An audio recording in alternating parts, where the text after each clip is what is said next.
Nós estamos numa série sobre Salmos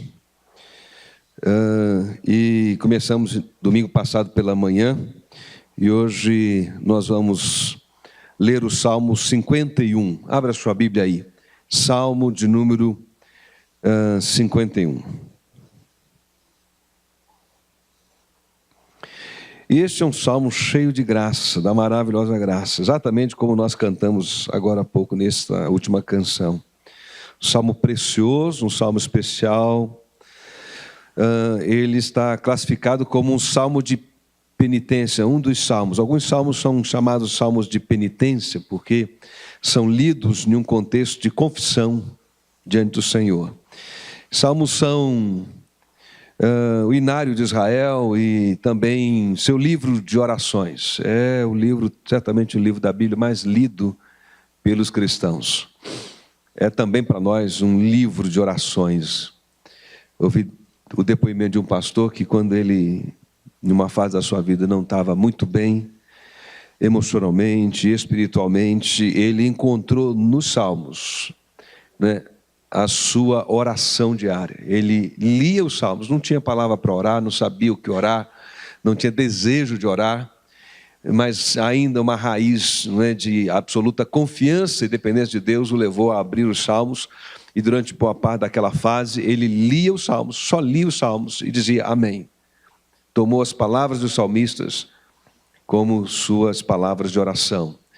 E o livro de fato de Salmos é um livro de orações, e aqui está um dessas orações, uma oração de penitência, oração de Davi. Lembrando que Lutero já disse que os Salmos são uma mini-bíblia, e foi Calvino que em 1557 descreveu os Salmos como uma anatomia de todas as partes da alma humana, porque não há sentimento no ser humano que não esteja aqui nos Salmos representado. E é isso que nos motivou, nos inspirou de alguma forma nesta série mais pastoral, Selecionamos alguns Salmos para essa série mais pastoral. Salmo 51, a palavra do Senhor diz assim: tem misericórdia de mim, ó Deus, por teu amor, por tua grande compaixão, apaga as minhas transgressões. Lava-me de toda a minha culpa e purifica-me do meu pecado, pois eu mesmo reconheço as minhas transgressões. E o meu pecado sempre me persegue. Só contra ti pequei, e fiz o que tu reprovas, de modo que justa é a tua sentença, e tens razão em condenar-me. Sei que sou pecador desde que nasci, sim, desde que me concebeu minha mãe.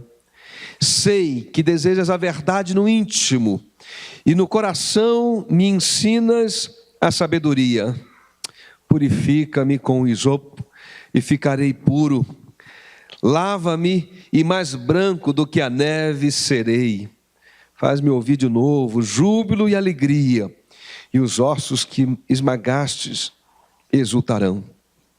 Esconde o rosto dos meus pecados e apaga todas as minhas iniquidades.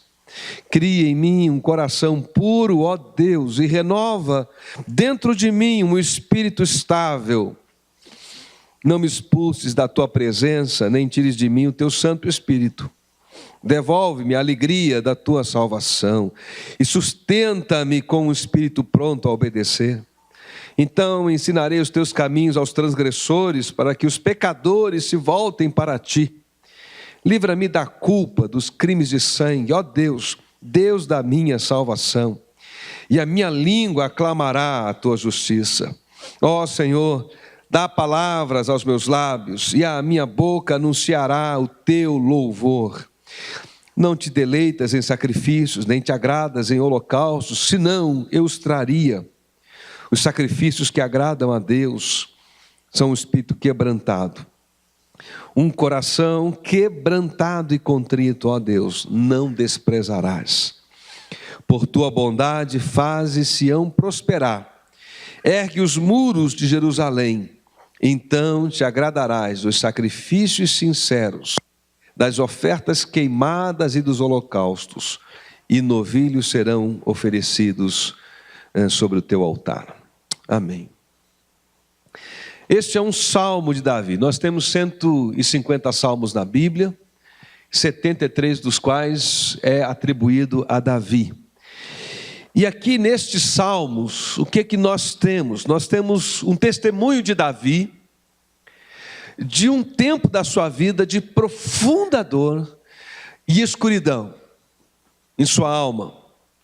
E já o título do salmo, se você observou com atenção, somos esclarecidos do contexto que gerou esta oração e que faz com que esse salmo seja inserido como esse salmo de penitência que foi lido em Israel durante certamente muito tempo, cantado.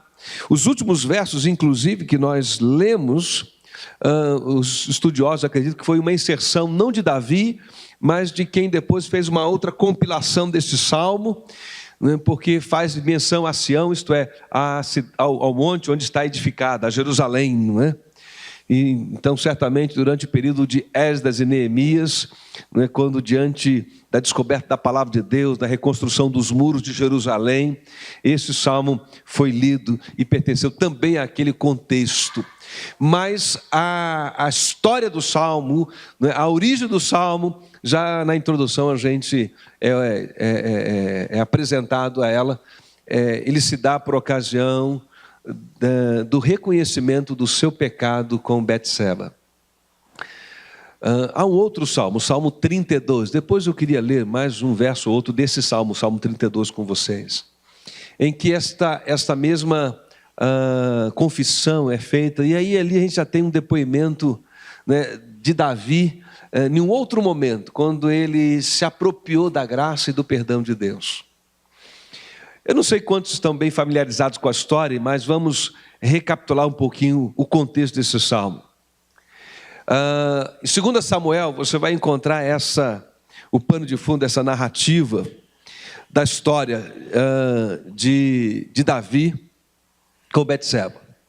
Ali, capítulo 11 de 2 Samuel. O texto diz, no capítulo 11, que era tempo de guerra. E conforme se fazia naquela ocasião, os reis saíam para a guerra. É um tempo favorável, um tempo em que os reis então saíam para o confronto. E aí o texto diz que Davi não foi. Davi ficou no palácio. E essa descrição de 2 Samuel já dá para a gente uma interpretação de que o fato de Davi não ter saído não foi uma coisa que ele fez apropriada como rei. Davi vive um momento de glória. Ele é rei de Israel. Ele é um homem próspero.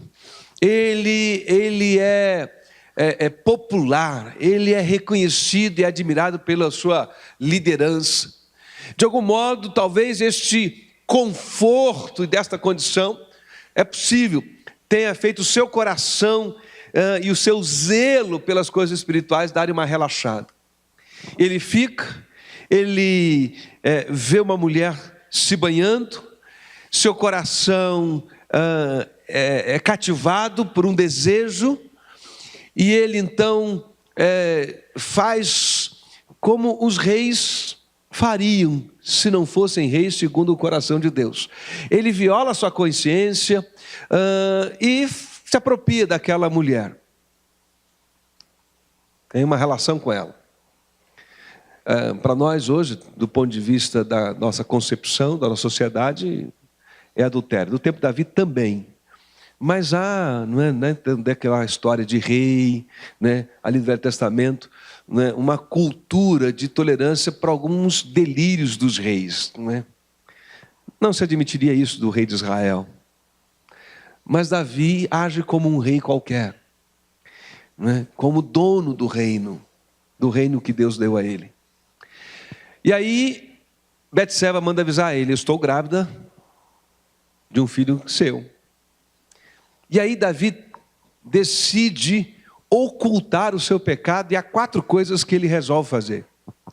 Primeiro, ele chama o seu marido, Urias, e dá uma espécie de férias. Chama ele, recebe ele no palácio, pergunta pelo exército, pergunta pelas batalhas, diz, olha, você está de folga, vai para casa, né? Descansa com a sua mulher, dá, né, uma refrescada desse clima de guerra, uma desparecida. O que Davi está tentando fazer? Dissimular o seu pecado, fazer com que ela, né, e ele tenham relações como marido e mulher, e se suponha que o filho seja dele. Urias dá uma lição tremenda no rei. Urias fica onde ficava o pátio com os soldados, ele não vai para casa. O rei sabe, se aproxima, por que você não foi para casa? Ele diz, sabe por quê? Não vou ficar em casa de folga com os meus colegas e companheiros em guerra. Não vou ficar tranquilo. E há um desconforto enorme. E o rei, então, dá uma espécie de banquete para Urias, né? E serve vinho à vontade, né? Diz, toma mais um, a saideira, mais uma. Até que Urias esteja assim meio alterado, diz, vai para casa agora, talvez, né? Meio bebum, tá certo? Urias não percebe e vá para casa. Urias não vai. Não deu certo. E aí ele tenta uma terceira coisa para ocultar o seu pecado. Ele chama Urias, entrega ele uma carta para que ele vá ao comando geral com a sua própria sentença. Que coisa cruel. Não parece o Davi que a gente admira tanto. Eu tenho vontade, né? Acho que no céu a gente não vai conversar sobre essas coisas não, mas eu teria vontade de, Davi, o que você tinha na cabeça? O que aconteceu com você? Não é? E aí, o recado é esse, vai, coloca Urias na frente de batalha, mas bem lá onde a batalha está sendo travada de maneira mais cruel e dramática. E ele vai. E o comandante põe ele lá. E ele é morto em batalha. Mas a Bíblia diz que não só ele morreu, mas alguns outros homens morreram naquela frente de batalha ao lado de Urias. O comandante manda o recado para o rei, diz, nós estamos com dificuldade de avançar nessa frente de batalha. Obrigado.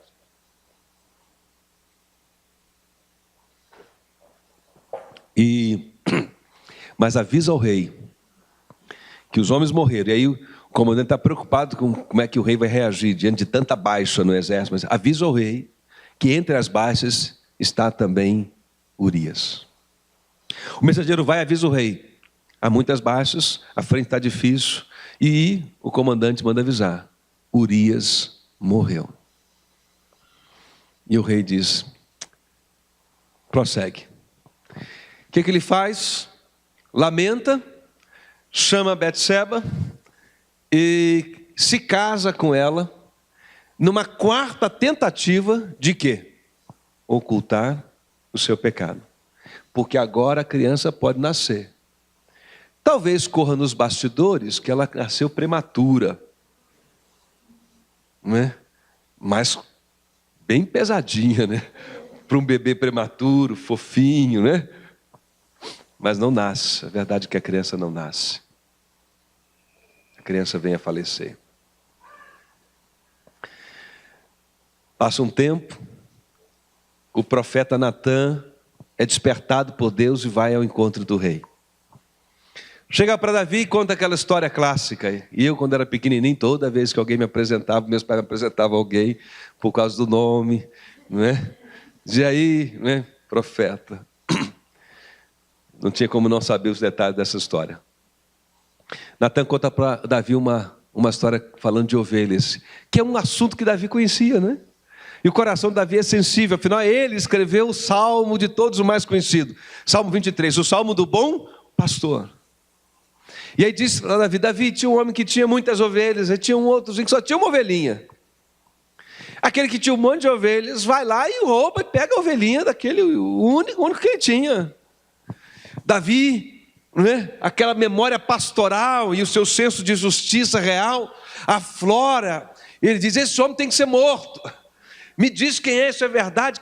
Né? Há uma indignação. E aí o profeta agora, né, dá um passo ousado. E deve ter sido muito difícil para o profeta confrontar o rei, ainda que Deus o envia numa missão meio que suicida. Né? E eu acho que é por isso que ele começa com uma historinha. Não sei se foi Deus que deu essa história ou foi a sabedoria do Espírito, certamente. E ele diz: tu és este homem. Tu és este homem. A consciência adormecida de Davi aflora.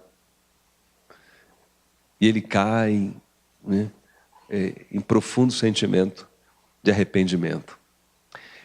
E é a partir dessa experiência que ele escreve pelo menos os 51 e certamente o 32 como um testemunho para mim e para você do que pode acontecer com a gente. Porque a grande lição do texto é que isso pode acontecer com a gente. Talvez não sejamos tão inclinados para um relaxamento espiritual no nível de Davi, e a gente passe de largo, homens e mulheres aqui nessa manhã, não sei, de uma experiência tão infeliz, porque não foi apenas um adultério, foi um adultério seguido de um abuso de autoridade e poder, né, de uma estratégia maligna e perversa de alguém que tem poder e o exerce contra o mais fraco. Ele exerce o seu poder e a sua autoridade contra Urias, que é o mais fraco, o enviando, né, em um plano de morte. Ele não executou, mas planejou a execução. Pode-se dizer que Davi não foi o autor do crime, mas foi o mandante. Foi o mandante. E eu penso que essa experiência de Davi não é a única, é dramática, cores vivas que assustam e assombram a gente, né? Mas ela está ilustrada na parábola, por exemplo, do filho pródigo, quando ele se distancia completamente de Deus e vai esbanjando, por isso que ele é pródigo, né? A gente chama essa parábola do filho pródigo, né? Porque ele é pródigo em esbanjar, pródigo em pecar, pródigo em pensar maldades, pródigo em viver de maneira leviana, e a descrição é de que ele vai cada vez mais descendo o nível, né? Até aquele nível na cultura judaica, né? Do mais baixo. Ele vai disputar a comida dos porcos. Os porcos são animais impuros, imundos. Isso é inconcebível na mente de um judeu. Ele está tão próximo de um porco, e não só próximo no cuidado do porco, mas disputando a comida do porco. Então, quando Jesus conta a parábola do filho pródigo, está mostrando essa escala descendente do pecado não tratado no coração do ser humano. É a imagem do Salmo 1. Bem-aventurado o homem que não anda segundo o conselho dos ímpios, não se detém no caminho dos pecadores e não se assenta na roda dos escarnecedores. Você percebe que há uma descrição progressiva.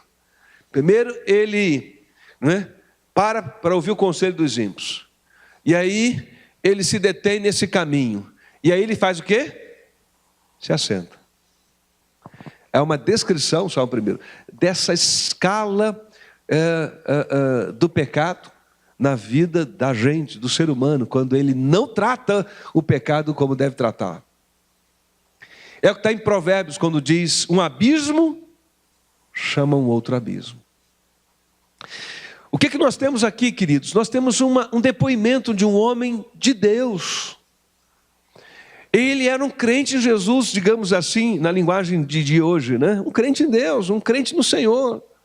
Alguém que se torna rei por providência de Deus, e é rei sim, porque Deus ungiu como tal.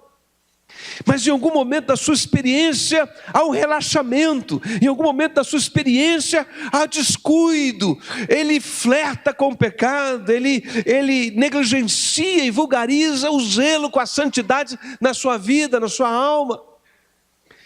e não se dar conta disso, e em um abismo chamando outro abismo, vai tentando, né, ocultar o seu pecado. Ele se descreve, olha aqui o texto, vamos voltar para o texto. Ele se descreve aqui no verso 3 como alguém que é assombrado, perseguido pela culpa e pelo pecado. É como se o pecado o acompanhasse uma sombra que o acompanha o tempo todo, inclusive à noite. Ele se descreve entre os versos 7 e o verso 10 como impuro, que precisa ser purificado, como alguém que é indigno. Esses sentimentos começam a brotar e a se alojar no coração de Davi. Ele se descreve no verso 12 como alguém que perdeu a alegria da vida com Deus. Quando ele diz, restitui-me a alegria da salvação. E é claro que Davi não tem um conceito de salvação que nós temos no Novo Testamento. Então, para ele, salvação é essa presença garantida de Deus que o livraria, que o libertaria, que o levaria em triunfo. Davi está dizendo, perdi a alegria de viver essa presença de Deus, eu já não sinto mais a alegria da segurança que vem de um relacionamento estável com o Senhor. Há uma crise profunda de angústia que ele vai reprimindo. E de fato, o verso 32, e agora sim eu convido você para dar uma lida lá, embora aqui também ele o faça, essa descrição, mas no verso 32, 3, no Salmo 32, né? No 32, versos 3 e 4, ele descreve esse sentimento de que enquanto ele calou, enquanto ele não confessou, enquanto ele não se arrepende, não olha para o seu pecado com esse olhar honesto, da confissão honesta, ele se sente adoecido, sente seus ossos adoecidos, sente seu corpo adoecido. Literalmente, ele diz assim, enquanto eu mantinha escondidos os meus pecados, o meu corpo definhava de tanto gemer. E aí ele diz o verso 4, pois dia e noite, todo o tempo, gente, o tempo todo, diariamente, uma luta constante, um desafio diário. A tua mão pesava sobre mim, e as minhas forças foram se esgotando como em tempo de seca. Então ele diz, Salmo 32, verso 5, então reconheci diante de ti o meu pecado e não encobri as minhas culpas.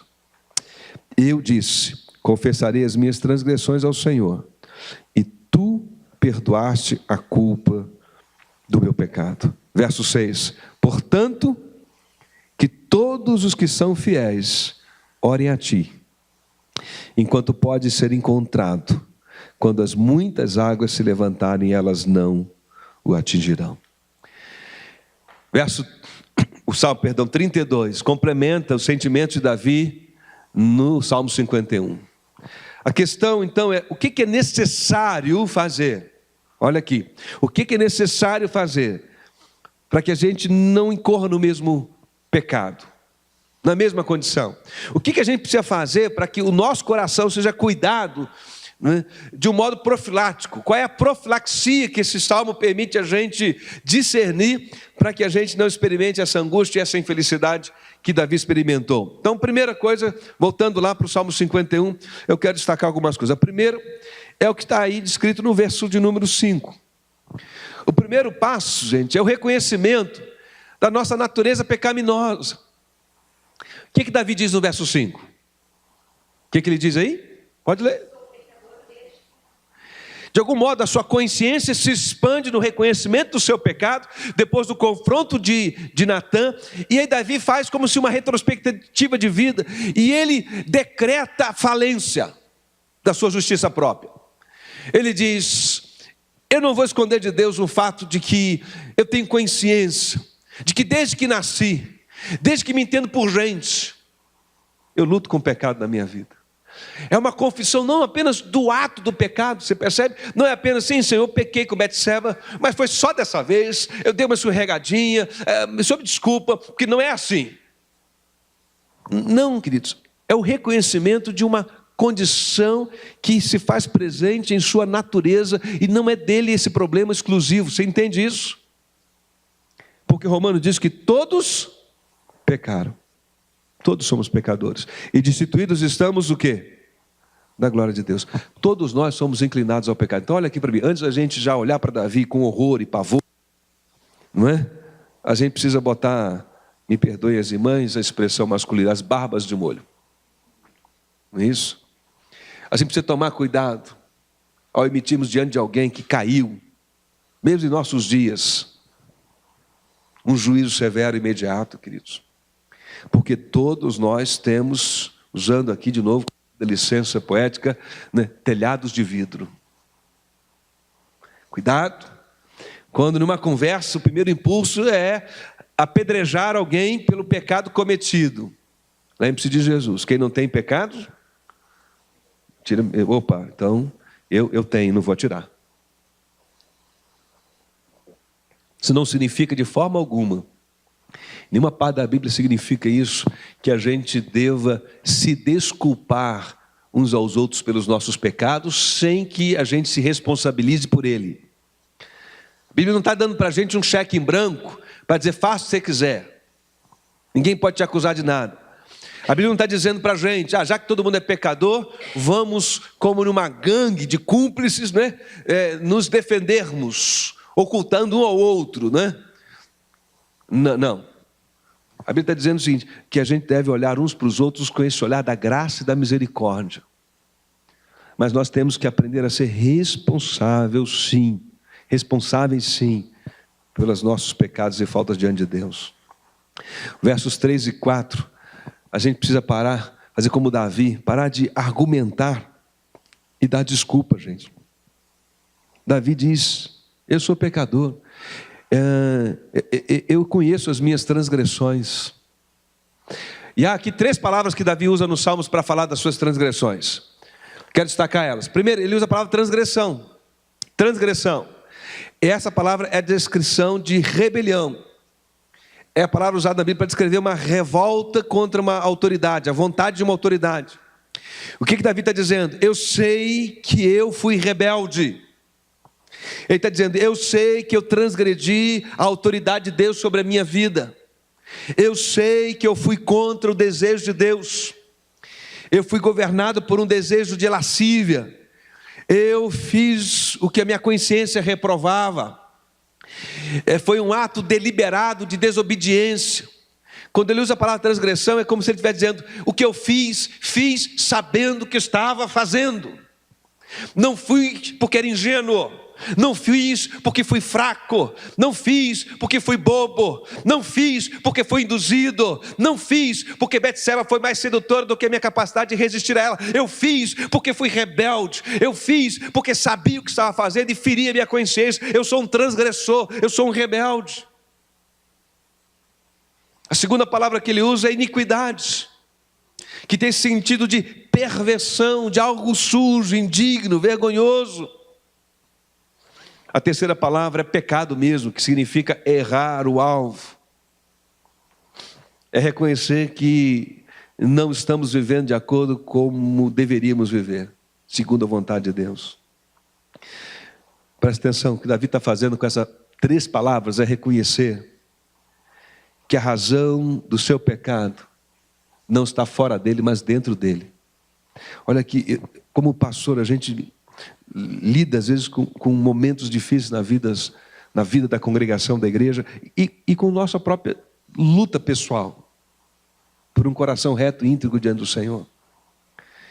E a gente percebe que é tão presente essa tendência, né? Quando somos confrontados com o nosso pecado, quando alguém é confrontado com o seu pecado, e ele já está caminhando como Davi, assim no limiar, né? Do quebrantamento para o cinismo, para a consciência cauterizada, ali no limiar da fronteira entre o que é ser capaz de responder com quebrantamento e o que é capaz de ter o coração tão endurecido e ensoberbecido, né, com a consciência de ser descrito como cauterizado. Alguém logo diz, mas a minha condição é muito difícil, a minha vida está cheia de caos, muitos problemas. Eu me lembro de uma experiência, né, de um pastor narrando de uma tensão que surgiu por causa de uma conduta reprovável de um membro de sua congregação, e ele compartilhava essa experiência dizendo que a igreja se reuniu, não é, através da sua liderança, de um grupo de pastoreio da igreja, e sentou com aquele irmão e conversou, e isso era de domínio público, e ele demonstrou diante de Deus o seu quebrantamento, o seu arrependimento. E a congregação entendeu que ele não deveria ser desligado, nada disso, ele seria acompanhado, pastoreado, e a congregação o tratou com bondade e misericórdia. Assim, quase que um ano depois, né, um tempo depois, ele conta, uma outra situação, semelhantes quase que em grau, gênero e número, se instalou na história de um outro membro. Que a igreja fez o mesmo processo. Chama um rapaz, alguém, pastor, aconteceu isso, está acontecendo, e alguém vai lá conversar. E ele narra para mim que o rapaz vira para ele e diz: pastor, eu vou receber o mesmo tratamento de fulano, não é verdade? É o mesmo tratamento, né?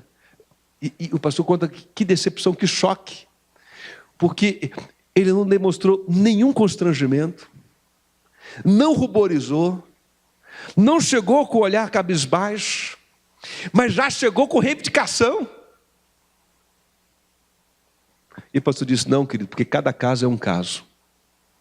Você não é fulano e você não reproduz, inclusive, o mesmo padrão de arrependimento que fulano reproduziu. O seu caso é mais complicado, porque ele, quando entrou aqui, entrou envergonhado, constrangido e não perguntou nada do que seria feito por ele. O que eu dissesse para ele, ele aceitaria, porque o coração dele revelava quebrantamento. Quando há quebrantamento, quando há essa consciência de que eu sou um transgressor, de que há uma iniquidade, o pecado em mim, a gente se desarma para reivindicar de quem quer que seja, especialmente daqueles que nos confrontam em amor, qualquer direito, em nossa defesa. Porque aquele que tem consciência da sua pecaminosidade e ama o Senhor, e isso ainda foi resguardado no seu coração, não consegue chegar diante do Senhor, nem diante de alguém que em amor confronte com argumentos de auto-justificativo. O que ele percebeu, discerniu no comportamento do outro. Querido, a gente precisa entender que não é o que está fora de mim, é algo que está dentro de mim que me corrompe.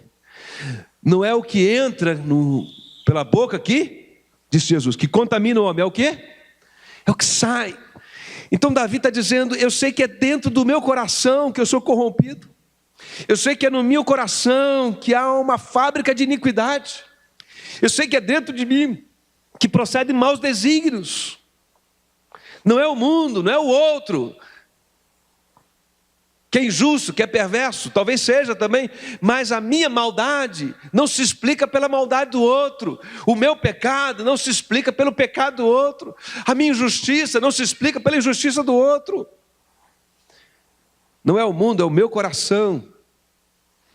Não é simplesmente a sexualidade aflorada nas imagens da TV, dos filmes, da internet, é o meu coração lascívio.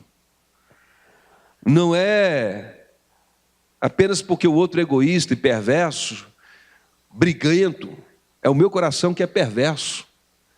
Não é que a sociedade seja injusta socialmente, é o meu coração que tende para a avareza e que alimenta a injustiça social. É isso que a gente precisa reconhecer, é isso que Davi reconheceu. O reconhecimento, de um modo geral, dos nossos pecados é o primeiro, presta atenção, é o primeiro passo para a prevenção, para que o pecado mais específico nos domine. Amém? Quando Pedro prega o seu sermão em Atos capítulo 2, ele não está tratando de pecado nenhum especificamente. Embora ele denuncie que o povo crucificou o Filho de Deus, o Messias, mas ele prega o sermão. Qual é a resposta que o povo dá? Em Atos capítulo 2, o povo diz assim: Pedro, né, os apóstolos, o que nós faremos diante da sua mensagem, diante dessa mensagem? O que nós faremos? Qual é a palavra de Pedro em resposta? Arrependei-vos. Queridos, o primeiro passo para que de fato a gente seja homem e mulher como Davi, segundo o coração de Deus, não é saber compor salmos, não é saber vencer batalhas, você não precisa derrubar gigantes, tá certo? Não precisa ser famoso e próspero. O critério para sermos homens e mulheres segundo o coração de Deus é ter o coração como o de Davi, nesse sentido, capaz de responder com quebrantamento, humildade, arrependimento. É o reconhecimento diário, o tratamento constante dos nossos pecados, mesmo os menores e os mais inofensivos, que devem ser confrontados diante de Deus. É essa atitude consciente, lúcida, corajosa, de não tranquilizar a nossa própria consciência, dizendo que tem gente que faz coisa pior. Tem gente na congregação que é pior do que eu. Tem gente na vizinhança que é pior do que eu. Tem gente que fez coisa mais grave que eu. Tem líderes que têm barbaridades. Isso não explica os meus pecados e os seus pecados. Você entende isso? Os meus pecados eu tenho que tratar ele no meu coração.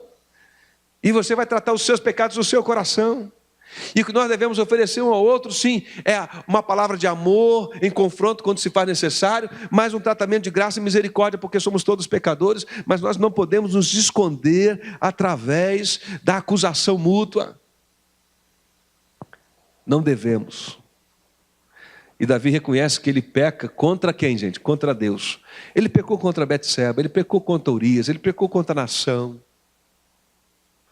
Mas todo pecado contra as pessoas é um pecado contra Deus. Olha aqui, presta atenção.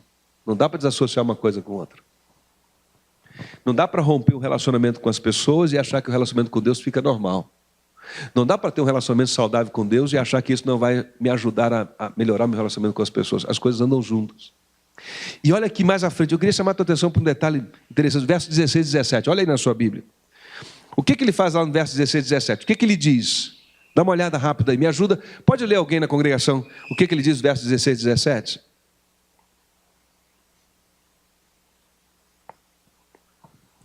Do Salmo 5:1, o que ele diz aí?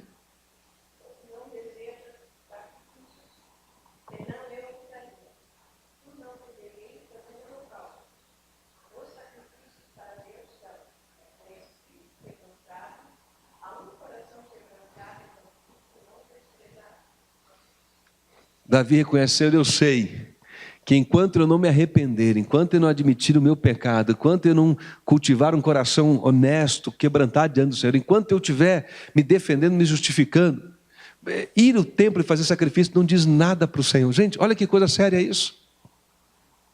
O que Davi está ensinando no seu depoimento para mim é que antes de estar aqui com os irmãos nessa manhã, antes de nós estarmos juntos cantando e louvando o Senhor, a gente precisa cultivar diante de Deus um coração humilde, contrito. Por quê? Porque absolutamente não faz nenhuma diferença diante de Deus o ato de culto.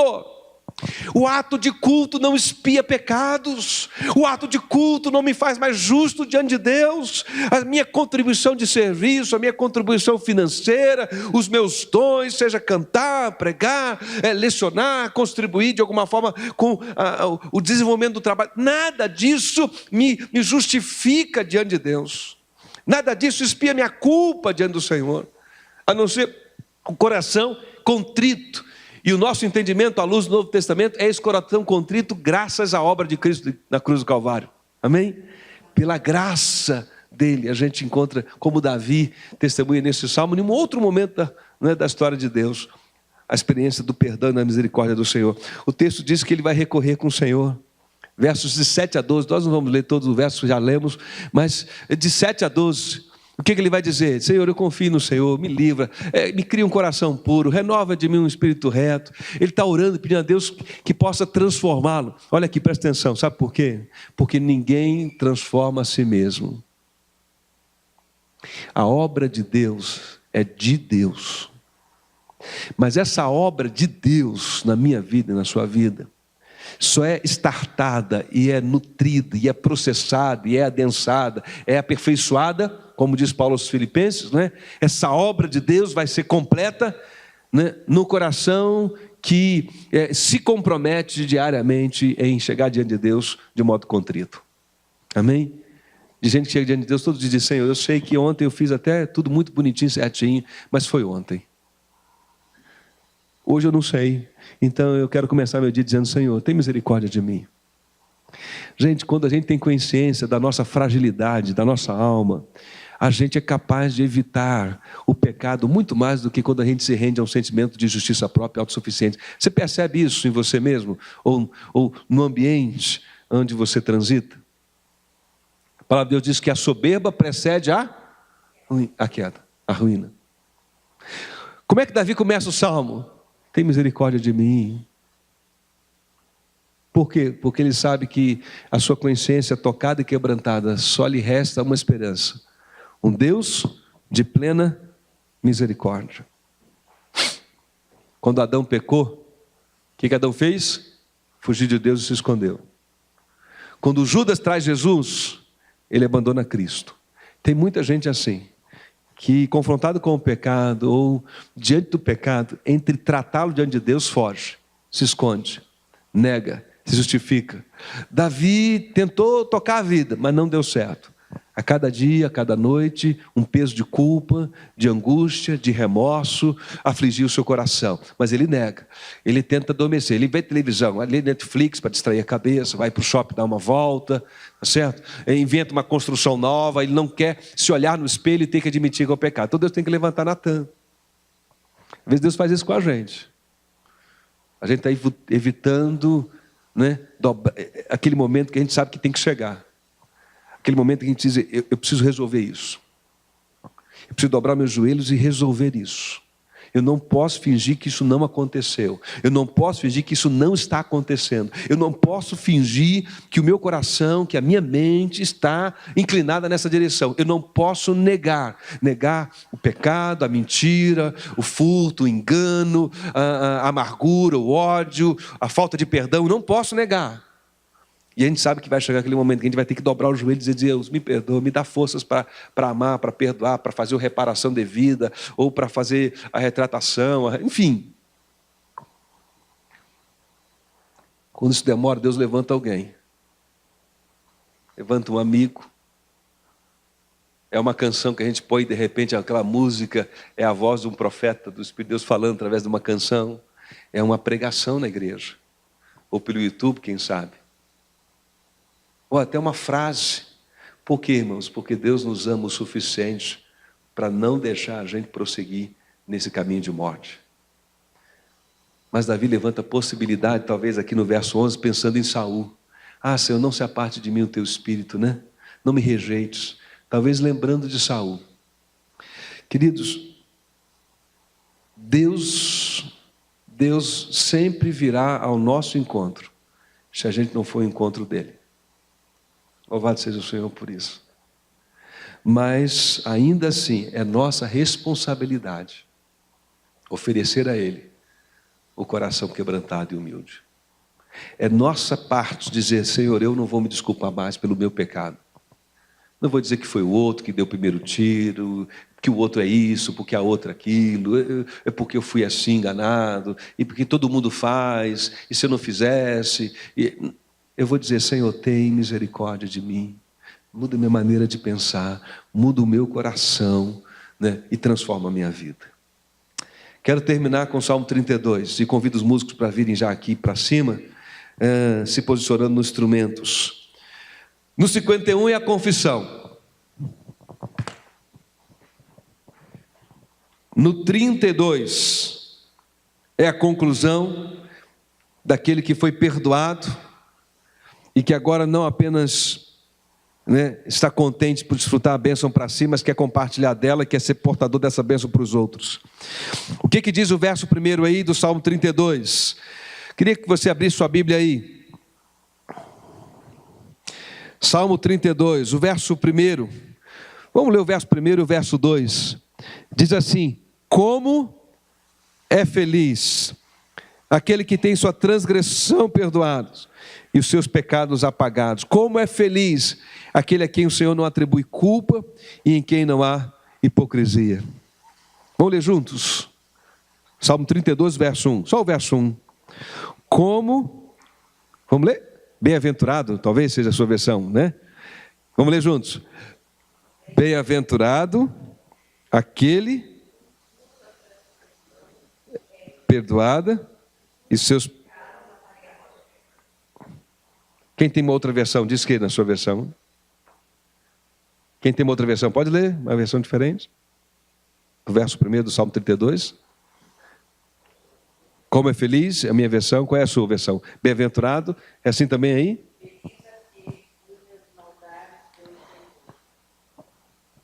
O Salmo 32, olha aqui, estou concluindo. O Salmo 32, Davi diz o seguinte: gente, eu tenho 2 momentos da minha vida. Eu tenho um momento em que eu fui cativado pelo pecado. E de 4 maneiras diferentes eu tentei esconder ele. Tentei tocar a vida. Tentei continuar indo para o sacrifício do templo, né? Seguir a minha rotina como se nada tivesse acontecido, embora o meu coração me denunciasse dia e noite. Perdi alegria, um dia após o outro, a minha alegria foi embora. Pedi vigor, pedi vontade de viver. Talvez ele dissesse nos dias de hoje: pedi vontade de ir para a igreja, pedi vontade de ir para as reuniões da igreja, para o GPS da igreja, de tocar na igreja, de cantar. Perdi a vontade de festejar. Perdi a vontade de ouvir canções que glorificam o Senhor. Fui perdendo a alegria. Fui me tornando azedo, mal-humorado, ranzinza. Fui me tornando acusador de todo mundo, irado, frustrado. Meu corpo somatizou, porque essa é a ideia do Salmo 32. O meu corpo somatizou. Dores pelo corpo. Essa é a ideia. Comecei a sentir dores no corpo. Eu ia no médico, o médico disse: você não tem nada. Mas eu tenho, doutor. Você não tem nada, mas eu tenho. E eu comecei a desconfiar que eu estava psicossomatizando minhas dores.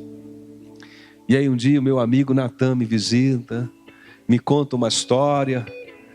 E eu achei que era só uma visita, mais uma visita para um cafezinho. Natan e Davi eram amigos. Mas aí Natan me fez ver, de maneira dura e firme, mas amorosa, que eu estava fugindo de tratar o pecado no meu coração. Talvez a gente pudesse dizer que Davi diria ainda mais. Ele diria assim: eu percebi que na verdade eu luto com o pecado desde o dia que eu nasci. Eu luto com inclinações para o erro, eu luto com inclinações para a perversidade desde o dia que nasci. E eu fui freando isso de todos os meios morais que eu tinha, até que um dia eu caí feio, consequências graves sobre as pessoas do meu reino. Mas entre fugir da presença do Senhor, entre negar o meu pecado ou contra-acusar alguém, eu me quebrantei, eu chorei, eu confessei. Usando as palavras do Salmo 52, ele diria: e eu orei e disse: Senhor, cria em mim um coração puro, porque só o Senhor pode criar isso em mim. Me dá um espírito reto, porque só o Senhor pode fazer isso em mim. Não está em mim, mas está no Senhor. E ele terminaria dizendo: gente, como é feliz quando você faz isso. Salmo 32, né? Como é feliz quando você diz isso, porque sai dos ombros o peso que Cristo levou na cruz do Calvário. Sai dos ombros o peso da vergonha, porque Cristo levou a sua vergonha na cruz do Calvário. Sai o peso de que me sinto sujo e indigno, porque essa ideia, lembra-me como isopo, ele está fazendo referência ao ritual do Velho Testamento, descrito em Levítico, em que se pegava o isopo, sujava no sangue do sacrifício, e o leproso, ou aquele que encostou no morto, precisava ser purificado no ritual. Ele disse: eu me sentia impuro o tempo todo.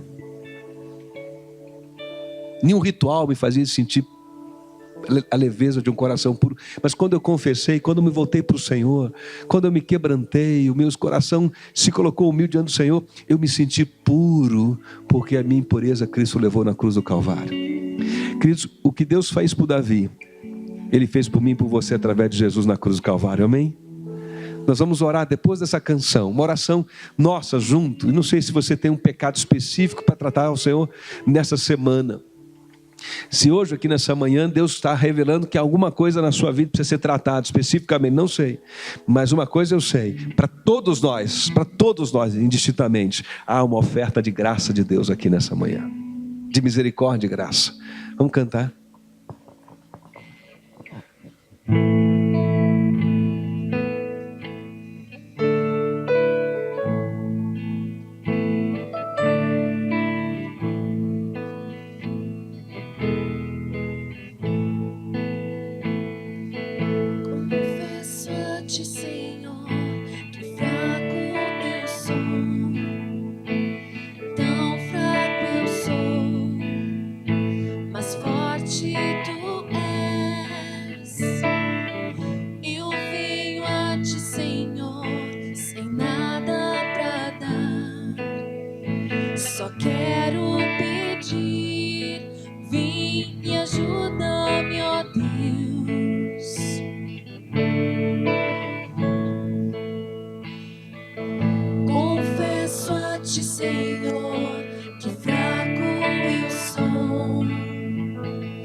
nada pra dar.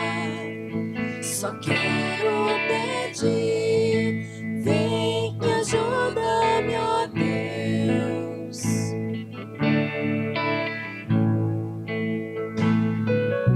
Um coração quebrantado e humilde,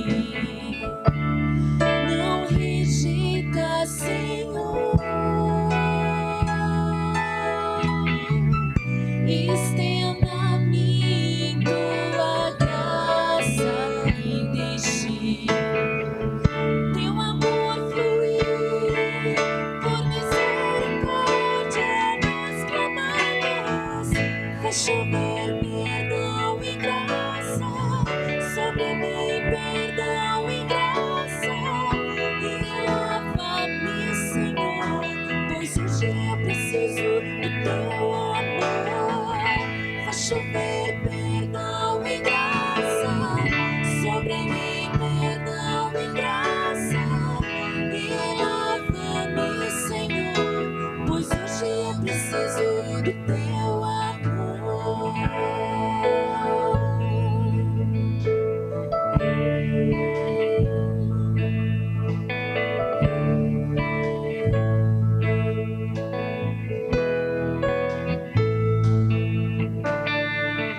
Confesso a ti, Senhor, que fraco eu sou, tão fraco eu sou, mas forte tu és. Eu venho a ti, Senhor, sem nada pra dar. Só quero pedir, vem me ajuda-me, ó Deus.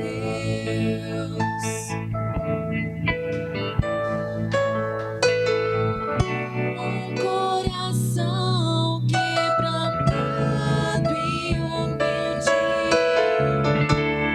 não rejeita, Senhor. Estenda a mim tua graça e deixe teu amor fluir, Deus. Por misericórdia nós clamamos, faz chover perdão e graça sobre mim, perdão e graça. E lava-me, Senhor, pois hoje eu preciso do teu amor. Faz chover perdão e graça sobre mim, perdão e graça. E lava-me, Senhor, pois hoje eu preciso do teu amor.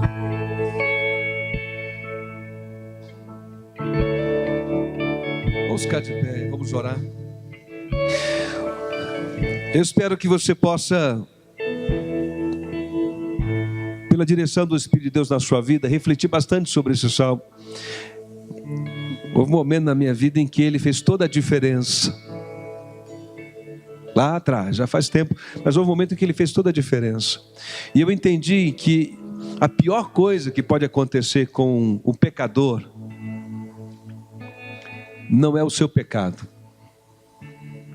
Isso é grave, dependendo do que for, não é? Grave. Consequências sociais graves pelas quais nós temos que responder. Mas a pior coisa que pode acontecer a nós como pecadores é o coração se tornar endurecido, inquebrantável, cheio de si, de orgulho e de justiça própria. Por isso, a salvação a gente aprende, né, que é arrependimento e fé. Uma experiência de arrependimento e fé.